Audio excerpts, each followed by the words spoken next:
오늘 금강경 강의 첫 시간인데 시작하기 전에 변명 아닌 변명을 좀 해야 될 것 같아가지고 갑자기 금강경을 강의하라고 그러셔가지고 조금 당황스럽네요. 제가 뭐 불학에 뭐 저희가 깊은 것도 아니고 뭐 여러분만큼 뭐 인생의 경험이 많은 것도 아닌데 하려고 그러니까 조금 막막하기는 한데요. 그래도 여기 남해근 선생의 뭐 건강건 강의 교재가 있으니까 요 교재 위주로 해가지고 한번 해보도록 하겠습니다. 네, 앞으로 공부할 거는 주로 요 교재 읽어나가는 방식으로 해나갈 것 같은데요.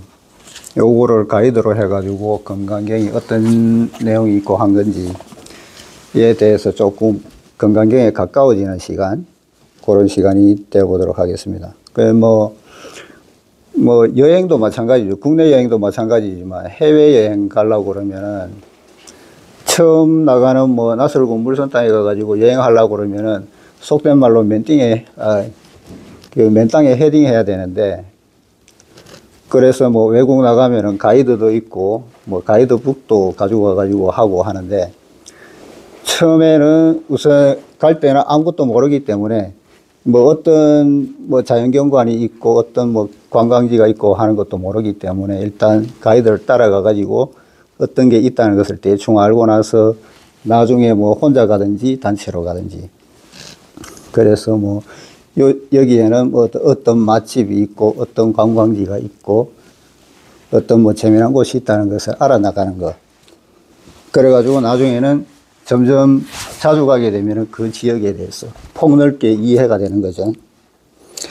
그래서 우리도 요 금강경이라는 관광지에 대해서 여기 남해근 선생의 금강경 강의 요 가이드 내지는 가이드북을 이용해 가지고 처음에 좀 가까워지는 시간, 그래서 저도 그렇고 여러분도 그렇고 건강에 대한 이해가 조금 더 깊어지는 계기가 되고, 그래서 예전에 뭐 목림 선생님이 말씀하셨듯이 공양, 서로 길러지는 시간, 서로 다 같이 길러지는 시간이 되도록 하겠습니다. 그래서 내용은 뭐 강의라고 하기는 그렇고 그냥 금강경 요 강의에 대한 독서회 정도로 해가지고 수업을 하는 방향으로 하겠습니다. 최대한 뭐 여기 금강경 강의 내용을 주로 하되 뭐 보충 설명할 부분은 할 텐데, 그거는 이제 그때 내용 들어가 가지고 필요한 부분은 그렇게 하도록 하겠습니다. 그러면 일단 들어가기 전에 금강경이 어떤 건지 기본적인 뭐 모두 알고 계시겠지만은 기본적인 내용 잠깐 설명하고 넘어가도록 하겠습니다.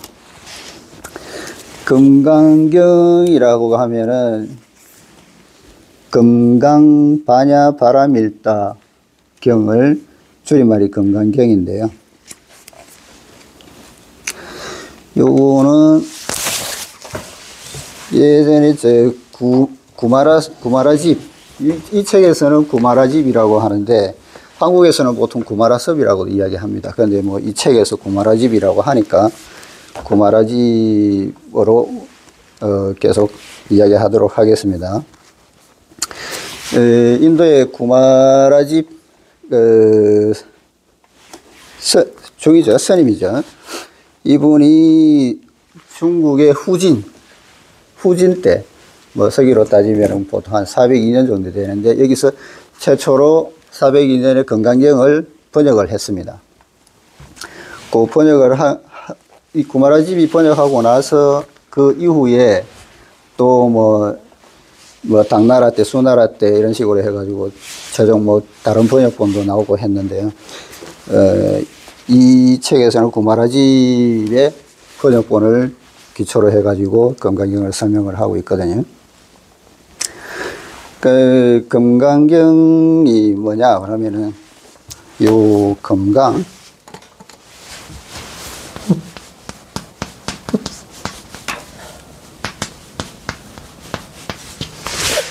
금강이라고 하면은 요 범어로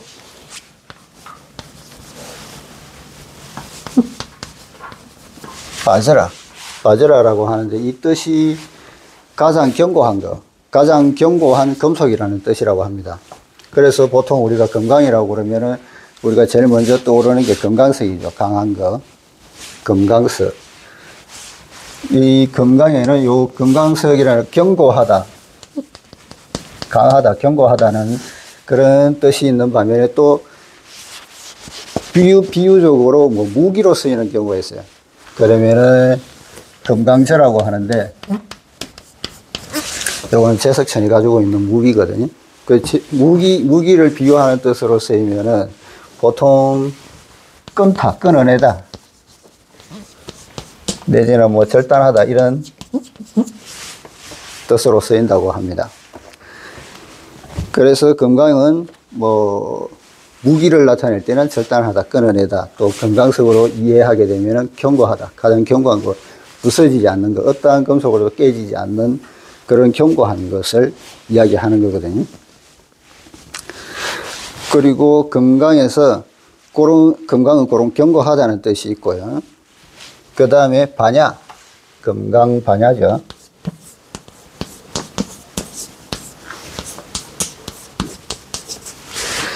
반야는 범어로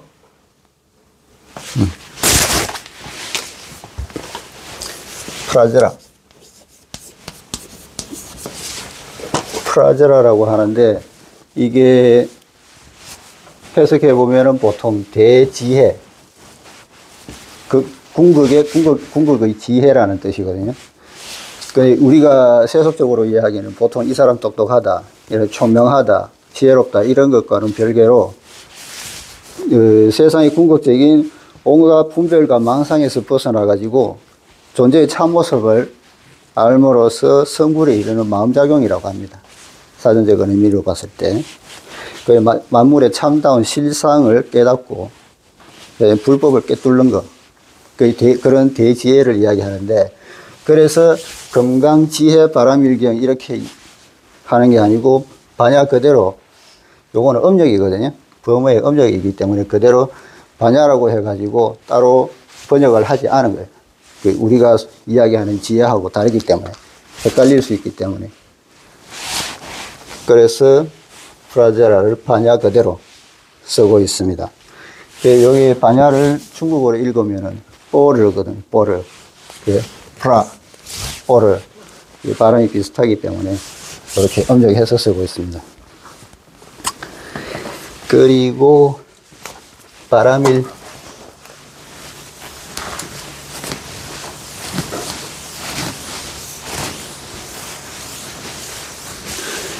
바람일은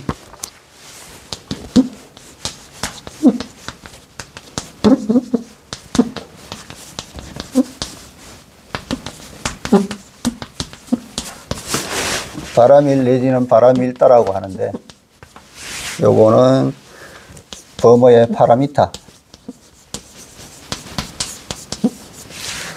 파라미타를 음력해서 쓰는 거거든요.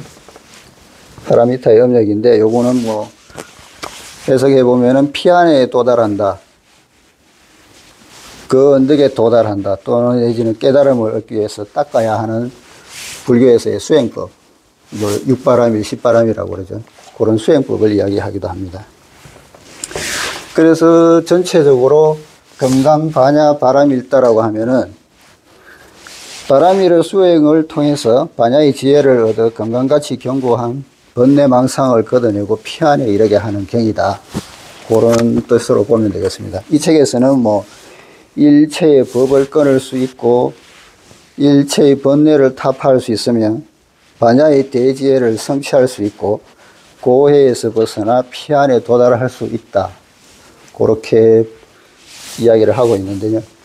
기본적으로 건강, 반야, 바람일경이라는 게 그런 뜻입니다. 그러면은 여기 저기 남조시대 양나라 때 이르러 가지고 지금 여기 보시면은 내용에 32품으로 분류가 되어 있는데요. 건강경이 32품으로 나누게 된 거는 처음에 구마라집이 번역할 때는 그런 구별이 없었거든요. 근데 후에 양나라 때 이르러 가지고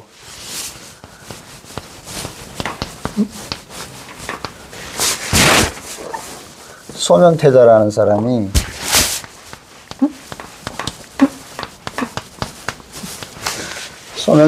사람이 이거를 읽어보고 32품으로 나눈 거예요. 소명태자가 머리가 그렇게 똑똑한 사람이었는데 31살에 요절한 사람입니다. 이게 이번에 이제 건강경을 내용별로 해가지고 읽어보고 내용별로 해가지고 32품으로 나눈 거거든요. 그 뭐 32품 외에 다른 품수로 나눈 것도 있는데 우리가 지금 하고 있는 건 32품으로 나눈 구마라집 내용을 32품으로 나눈 것으로 강의를 하고 있는 거거든요. 여기 32품을 32가지 부분으로 나누고 각 부분마다 분으로 다 제목을 달았어요. 각가지 제목을 다 단 거거든요. 그래서 차례에 들어가 보면은 강의에 들어가기 전에 뭐 반야의 5가지 반야에 대한 설명을 쭉 해놓고 있고요. 그 다음에 본문으로 들어가는데 일품이 법회가 열리게 된 원인, 법회 인유분이죠. 자, 여기 32품으로 나누는데 법회 인유분이라고 하면은 뭐 법회 인유 부분으로 이야기할 수도 있고 이 분을 우리가 보통 뭐 가게에 가면 1인분, 2인분 할 때 분으로 봐가지고 고 1인분에 속하는 내용, 그러니까 법회 인유분이면은 법회 인유에 해당하는 부분이다 해가지고 분으로 그렇게 명명을 한 겁니다. 소제목을 그렇게 달았어요. 매 품마다 그런 분이 있습니다.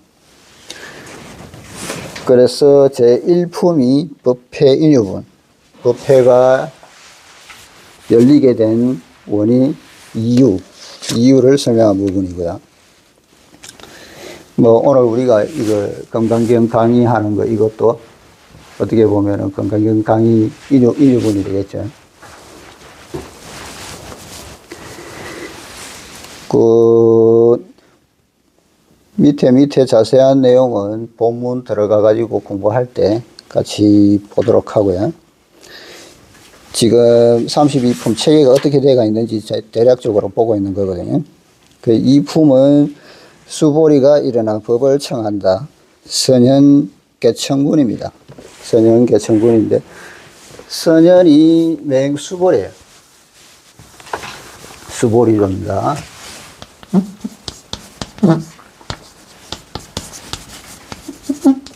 선현이라고 하는데 요거는 수보리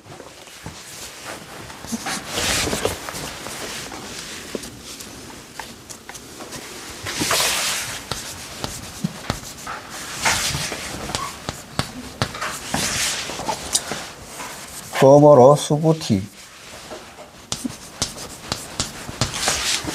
수보티의 의역입니다. 뜻으로 나타낸 거고요. 우리가 보통 이야기하는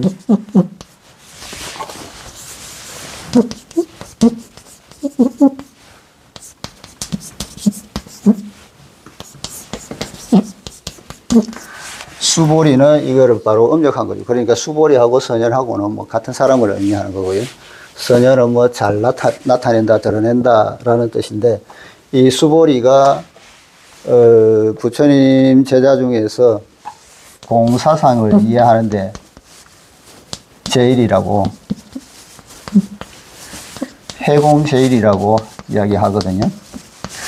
공에 대해서 가장 잘 이해하는 사람이다. 그래서 해공제일이라고 합니다. 그래서 이 건강경도 수보리 위주로 다른 비구니 대중을 설한 내용인데, 이 건강경이 공을 이야기하고 있기 때문에, 그래서 수보리를 위시한 다른 대중들에게 이 경을 설한 게 아닌가 생각됩니다. 요 선현, 중국 말로 하면은 쉬푸티거든요. 수부티. 음력하고 이름 발음이 비슷하죠. 음력 그대로 한 거고, 선현은 그 수부티를 의역해가지고 선현이라고 부르는 겁니다. 그 선현 개청부는 뭐 다른 판본에서는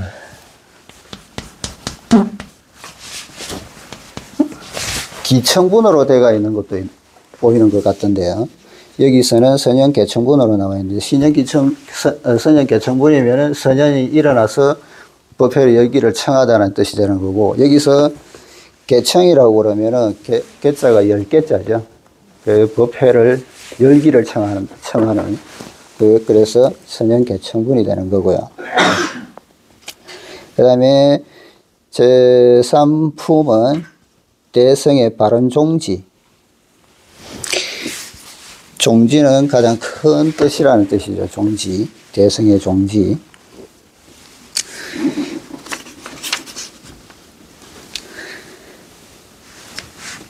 그 대성의 종지는, 대성은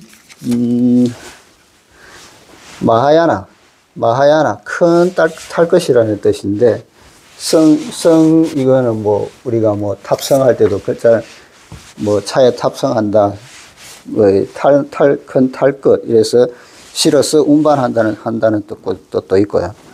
그 대자는 크다, 넓다, 많다는 뜻이 되는 거고, 성은 부처의 가르침으로 중생을 깨달음으로 인도한다, 태워서 실어 나르는, 피안에 이르게 하는 그런 것이다 하는 게 대성의 뜻이고요.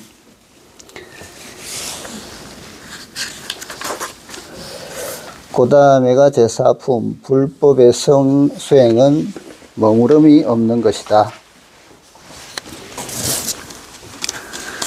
이 부분에서는 뭐 색성향 미촉법 상에 머물지 말고, 보시하는 내용이, 보시할 때는 어떤 것에도 머물지 않는다. 어떤 목적성을 가지고 행동하는 게, 보시하는 게 아니라는 것을 이야기하고 있고요. 제5품은 열애를 보다. 열이 실견분. 여기서는, 여기 건강경에서 이야기하는 이치, 도리에 따라야만 실제로 진열을 볼 수 있다는 이야기가 나오는 거고요. 열애를 볼 수 있는 것. 그 다음에는 제6품, 정신희우분. 바른 믿음이 드물다. 바른 믿음은 깨끗한 마음으로 믿는 거죠. 여기서 비유라고 했는데,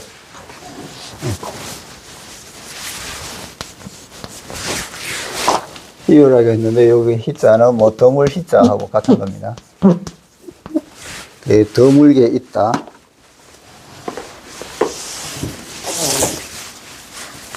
그렇게 바른 믿음을 갖는 게 힘들다는 이야기죠. 그 다음에 7품은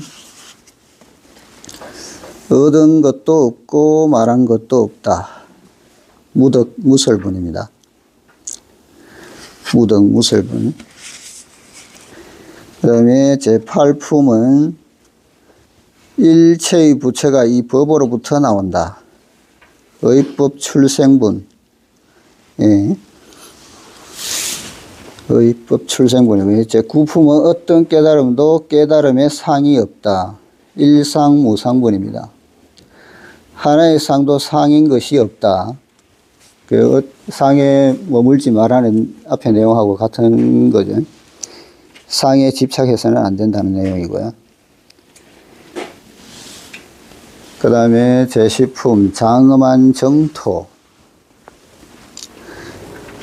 여기서는 뭐 우리가 잘 아는 억무소주 이생기심이라는 내용이 나오는 부분인데요. 장엄한 정토, 장엄되어진 정토라는 뜻이죠. 그 다음에 11품은 무위의 복이 더 낫다. 무위복성분, 무위복성. 함이 없음으로 얻은 과보가 수성하다는 뜻입니다. 그러니까 어떤 행동을 함에 있어서 내 생각대로 하는 게 아니고 순리에 따르는 거. 그렇게 해서 얻은 과보는 수성하다는 거고요. 그 다음에 12품 바른 가르침을 존중하다. 존중 정교분. 금강경을 수지 독송하는 게 세상의 법성치 않은 것이다는 내용이고요. 그 다음에 제13품 법대로 수지한다. 엽법 수지분. 그 금강경을 수지함에 있어 가지고 이 금강경에서 이야기하는 대로 법을 수지하면 그 공덕이 크다는 거고요. 그 다음에 제14품 상을 떠난 정멸. 이상정멸분인데요.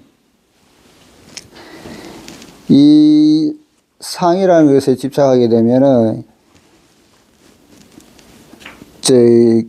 이 상을 떠나가지고 정멸하게 되면 정멸이라는 거는 번뇌의 불을 완전히 꺼버린 마음이 최궁극적으로 고요한 상태를 이루는 거거든요. 그래서 이상이라고 하면은 상을 떠난다. 상에 집착하지 않는다. 상에 집착하지 않으면은 뭐 욕심이 안 생기기 때문에 그대로 마음이 고요해진다는 뜻입니다. 그래서 상을 떠난 정멸을 이야기하고 있고요. 그 다음에 15품 경을 지니는 공덕인데요. 이 경을 수지 독송하고 그 내용을 다른 사람에게 설명할 수 있으면 그것이 최고의 공덕이라는 내용입니다. 그래서 이 경을 지니고 수지 독송한다. 지경공덕분. 그리고 제16품은 업장을 깨끗이 할 수 있다. 능정업장분인데요. 업장을 능히 깨끗이 한다는 내용이죠. 이 금강경에는 불가사의한 과보가 있다. 엄청난 과보가 있다는 것을 이야기하는 거고요. 그리고 과거의 업장까지도 없앨 수 있는 과보가 있다. 금강경을 수지 독송하면은 그런 내용입니다. 그리고 궁극의 경지엔 내가 없다. 구경무화분이거든요. 궁극의 경지, 깨달음의 경지에 이르면은 아라는 것이 없다는 것을 이야기하는 거거든요. 구경무화분. 그 다음에 제18품이 일체를 똑같이 보다. 일체동관분입니다. 요거는 이제 사물의 외형은 뭐 사실상 각각 다르지만 그 체성으로 보면은 모두 하나라는 거. 그 일체동관분이고요. 제19품은 법계를 두루 교화하다. 법계통화분입니다. 법계통화분. 그리고 제20품은 형체를 떠나고 상을 떠나다. 이색, 이상분. 우리가 가지고 있는 몸뚱아리, 색, 그리고 우리가 집착하는 상, 이 모든 것을 떠난다는 거죠. 형체를 떠나고 상을 떠나다. 이색, 이상분. 21품은 어떤 법도 말로서 설명할 수 없다. 비설소설분. 비설소설분입니다. 어떤 법도 말로서 설명할 수 없다. 그리고 22품 아무 법도 얻을 것이 없다. 궁극적으로는 어떠한 법도 얻을 게 없다는 내용이고요. 23품 깨끗한 마음으로 선을 행한다. 정심행선분. 깨끗한 마음으로 선을 행한다. 깨끗한 마음이라는 것은 욕심이 없는 청정한 상태에 어떤 목적성을 가지지 않는 마음 상태로 선을 행하는 거 있고, 이 정심행선분이고요. 그리고 24품은 복과 지혜는 비교할 수 없다. 복지무비분이거든요. 복과 지혜는 비교할 바가 없다.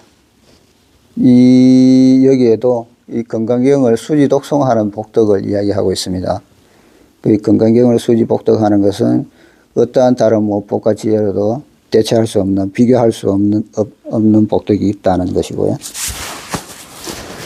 그럼 25품은 교화함이 없는 교화, 화무소화분입니다.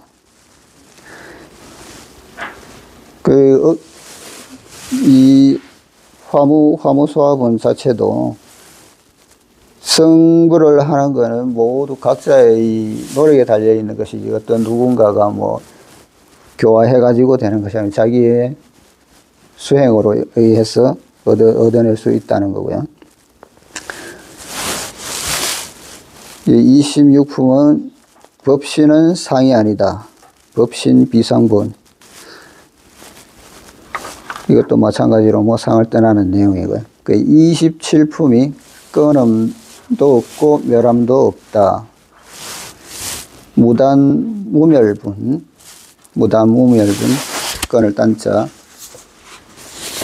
무단무멸분이고요. 28품이 받지도 않고 탐하지도 않는다. 불수불탐분. 그러니까 보살은 어떤 복덕에 집착하지 않는다는 것이죠. 어떤 복덕을 받기 위해서 중생을 교화하는 게 아니고, 그래서 복덕을 받지도 않고 그것을 탐하지도 않는다는 내용입니다. 그리고 29품에 위가 고요하다.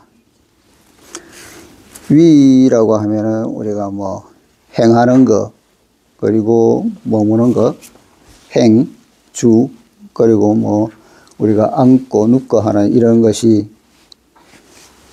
거의 고요하다는 거죠. 그것이 자체 행주 좌와 행하고 머무르고 앉고 눕고 하는 것이 고요하다는 거고요.